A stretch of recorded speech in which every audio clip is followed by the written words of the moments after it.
How's everybody doing?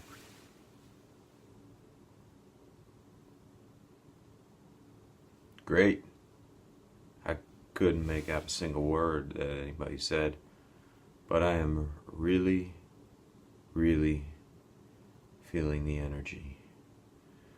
You know, music is beyond words, and energy is beyond music, and festival energy is beyond energy, and savage weekend festival energy is beyond the beyond. It's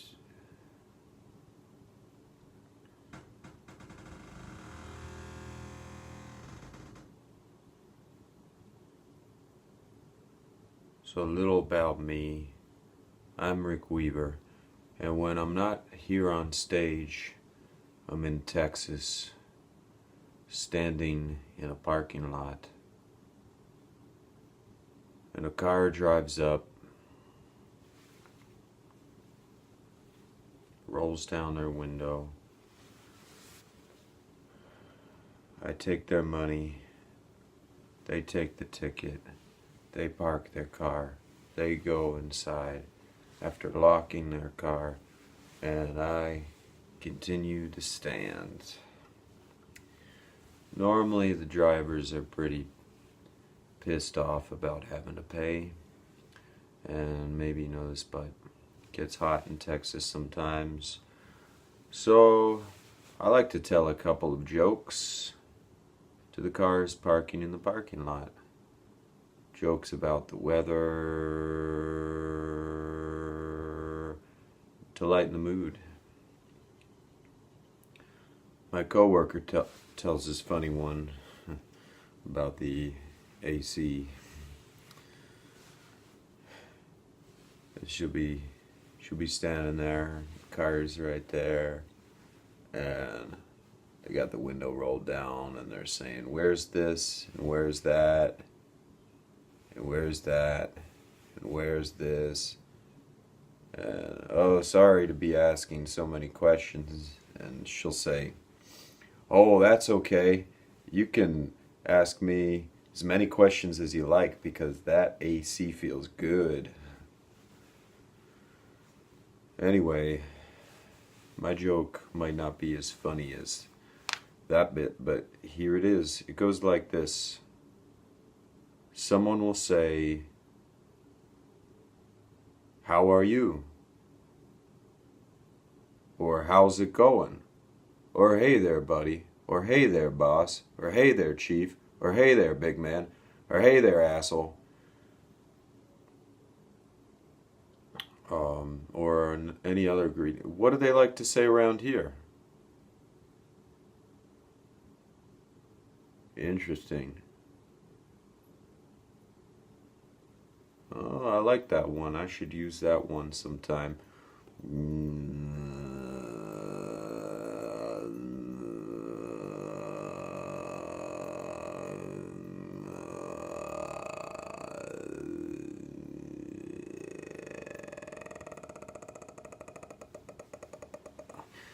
Anyway, of all the ones we've heard, I think I like "How are you?" the best. So stick with that one.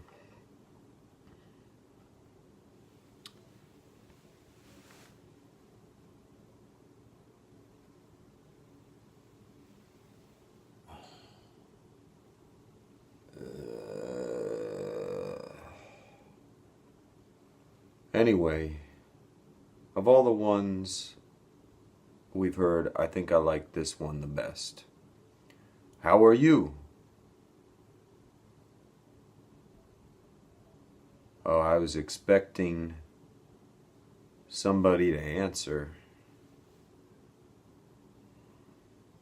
Okay, well, anyway, driver will drive up, roll down their window, and say, "How are you?"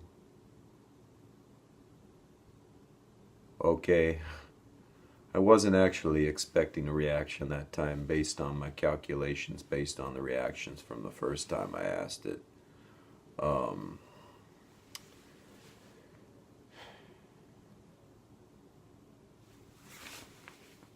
Damn, I gotta move faster or I'll never get to my set.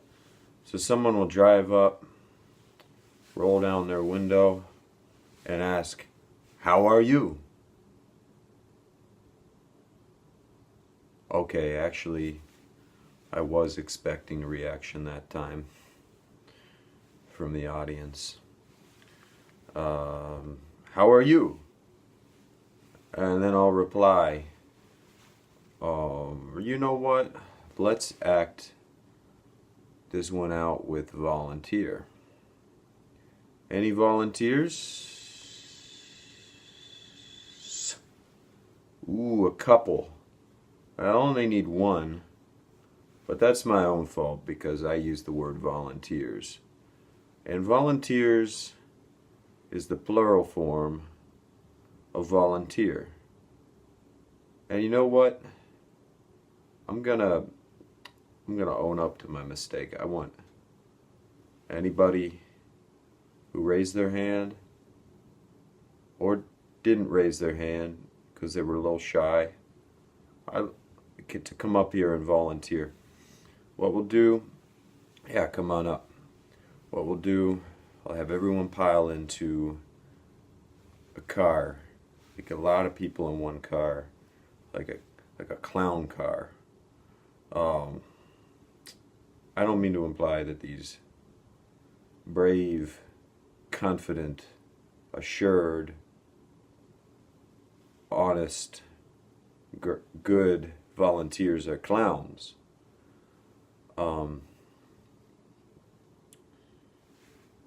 The clown car is an expression based on something real. But it seems nobody knows the expression clown car these days. Nobody knows. Nobody knows these sorts of things anymore. Does anybody know who Jimmy Rogers was? Not the roaster, not the roasters. Jimmy Rogers, yeah, see? Nobody knows who nobody knows who Jimmy Rogers is. Anyway, he died in the granny flat I live in, which means nothing to anybody because they don't know who he is. Anyway, look him up. Or no, better yet, I'll tell you, he did this thing called a blue yodel that goes like this.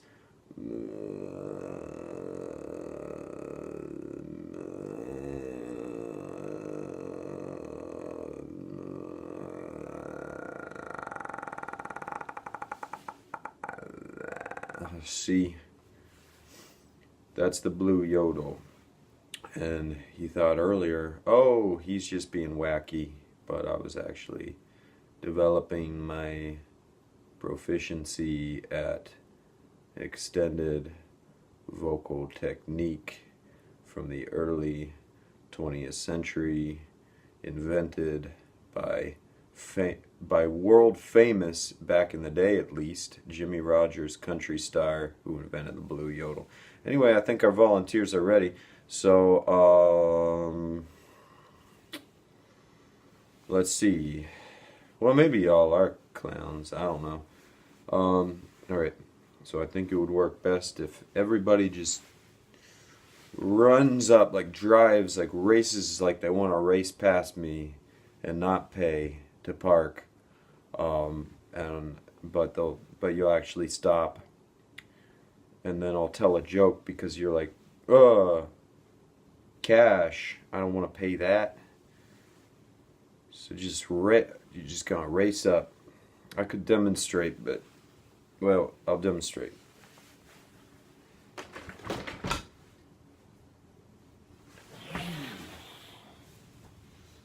How are you? And how are you is what you'll say. And anyone can be the driver or passengers. Anyone can decide. It's just got to work you out. But we got to move fast because we might not get to set here. I've got a couple cover songs. Okay.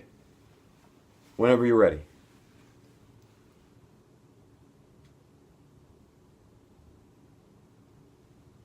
I, I don't think. Could everybody hear that?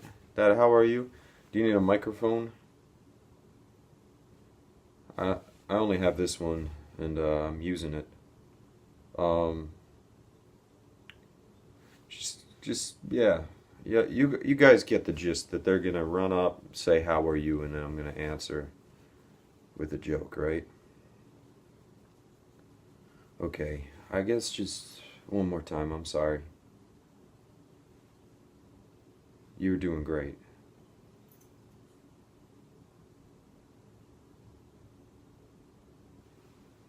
I'm okay. Just trying to keep warm. Anyway, now I'm going to do a couple of cover songs. Forgive me if you've heard them before. And for those of you who haven't, I'm not sorry yet. The lyrics will be on the wall for everybody to follow along with. And to explain the joke, I mean, I think I said it earlier, Texas gets hot sometimes.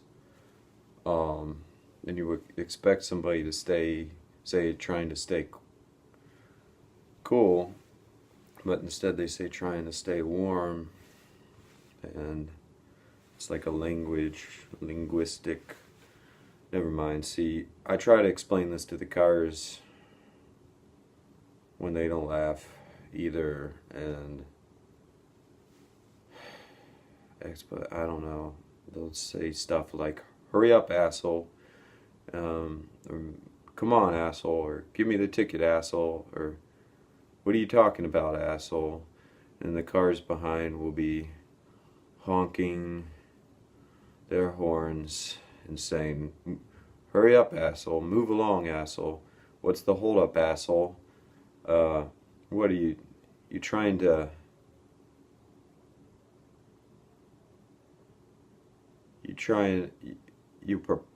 you proposing to them up there, asshole?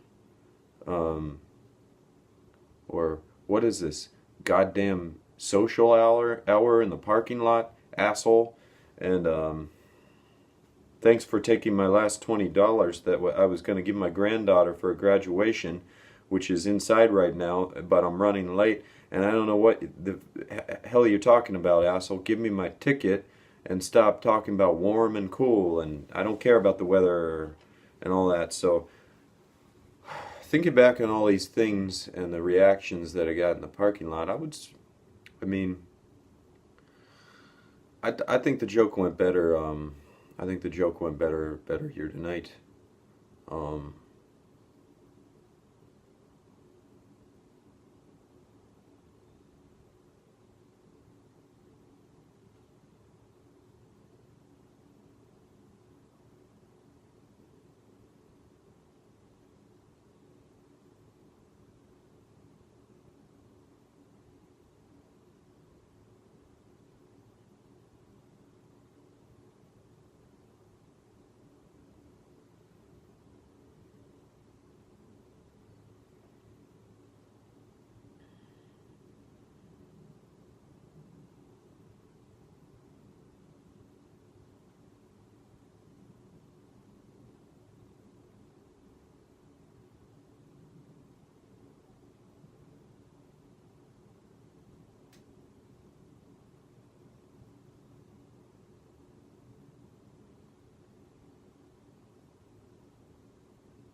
there's a lot of little things I forgot to say when I just did this right now, and this that I was just thinking about for that last minute or so.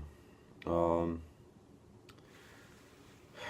this was titled This is number one of the series, The Set I Meant to Play. I still feel like it wasn't really the set I meant to play. I feel like one of those people that thinks they're really, like their voice sounds really good in their mind.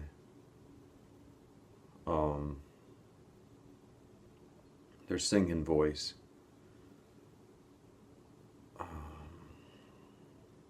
Because nobody sounds good talking. Like two people sound good singing.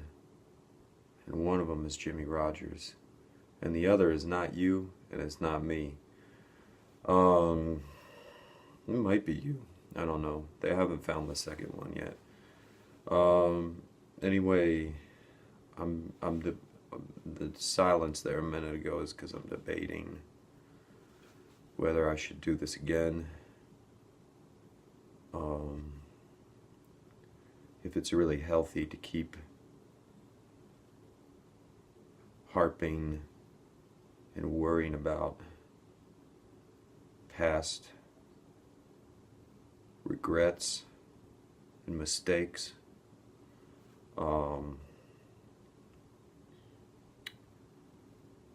They say if at first you don't succeed, try again. At what point do you just give up? At what point do you move on to the next thing? Like getting a haircut, or writing an essay, or getting groceries for so you can eat, so you have something to eat. The set I meant to play. There's something a little off about this concept. And I'm not sure it would be really healthy to do a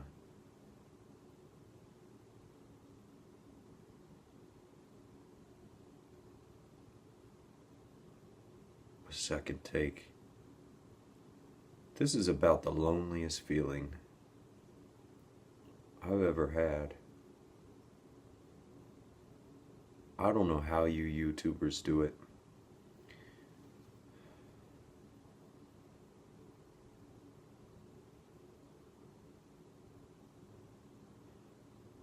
Some of you I see, you're doing it every single day.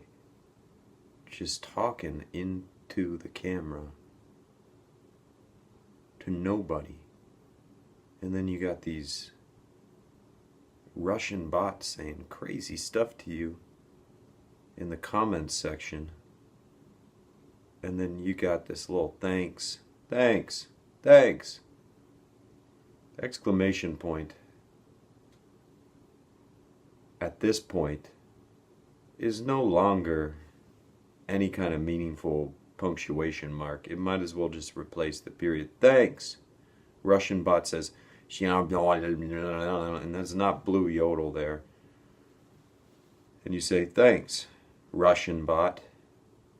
I'm so starved for human connection because I spend all my time making sure. I don't mean to criticize, and some of the stuff is cool.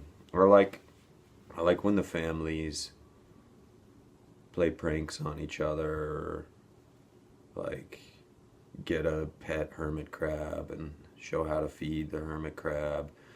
I think that a kid having a pet is really important. It teaches them the value of life, and the value of caring, and sort of empathy lessons. And then pranks are really funny too. I think it's hilarious when, what did you do to my hair? There was this one, they were dying.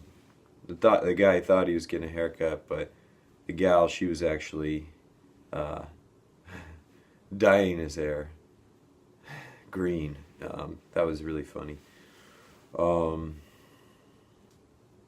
And some of the solo YouTubers are funny too. Some of the solo YouTubers But at a certain point, I guess I'm just trying to sort out if this is right for me,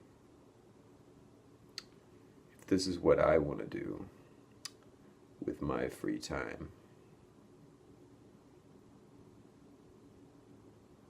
I really thought doing the set that I'm meant to play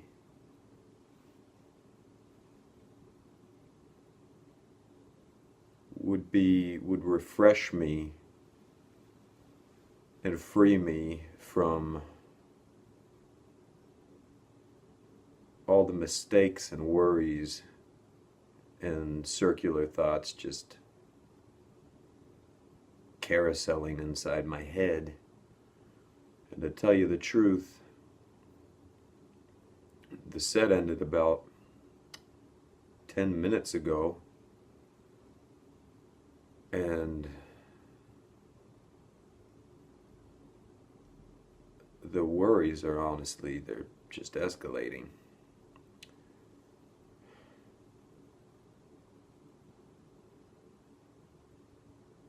Thought this would be refreshing to do midday, and that I would then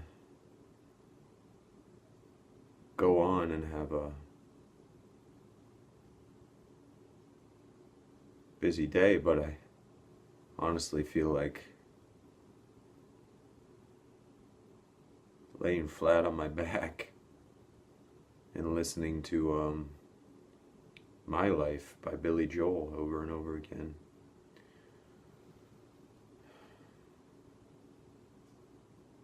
On computer speakers at half volume, with the volume increasingly going up as my anxiety continues to mount. Well, thanks for tuning in. I don't know if there will be a second one of these.